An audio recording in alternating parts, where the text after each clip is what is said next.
ఉదయకాల సమయంలో దేవుడు మనకు ఒక నూతనమైన వాగ్దానం ఇచ్చున్నాడు. మరి ఇది నూతనమైన వాగ్దానం ద్వారా మనమందరం కూడా దేవునికి మరి కృతజ్ఞులమై ఉండాలి. చూడండి, దేవుని వాక్యం సెలవిస్తూ ఉన్నది. అది ప్రకటన గ్రంథము 22వ అధ్యాయము 12వ లేఖనాన్ని మనం చదువుకున్నాం.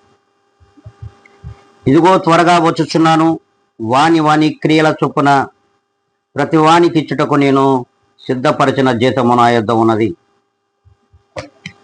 ప్రతి వాని క్రియలకు ఈ లోకములో ప్రతి విశ్వాసి, అవిశ్వాసి, వేషధారులు, ఆదివారపు క్రైస్తవులు, అంతేకాదు సర్వలోక ప్రజానీకాన్ని కూడా దేవుడు వారికి ఇస్తున్నటువంటి ఈ వాగ్దానం.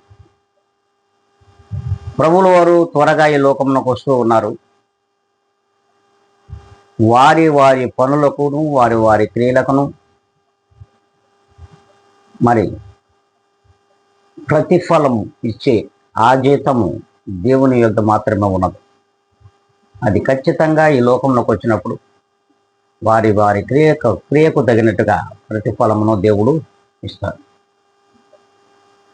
మరి మన క్రియలు, మన యొక్క ప్రవర్తన, మన యొక్క తీరు ఎలా ఉన్నదో దేవుడు పరిశీలిస్తూ ఉన్నాడు, పరిశోధిస్తున్నాడు, పరీక్షిస్తూ ఉన్నాడు. మరి ఈ దినము నుండి అయినా సరే దేవునికి అనుకూలమైన క్రియలతో ముందుకు సాగుదాం. అందరం ప్రార్థనలో ఎక్కిద్దాం.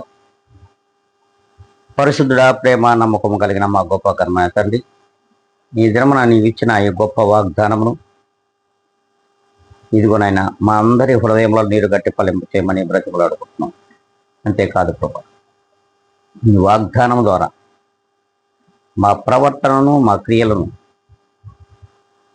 ప్రతి మాటను నాయన మేము మార్చుకునేలాగా ఈ కృపా సహాయమును మాకు మెండుగా దయచేయమని బ్రతిమలాడుకుంటూ ఈ ఉదయకాల సమయంలో వీక్షించిన ప్రతి ఒక్కరిని మీ చేతులకు అప్పగిస్తూ ఇదిగోనైనా నన్ను నేను అతి మిక్కిలిగా తగ్గించుకొని యేసుక్రీస్తు నామమున అడిగి వేడుకొని ప్రార్థిస్తున్నాను మా ప్రియ గొప్ప పరలోక తండ్రి.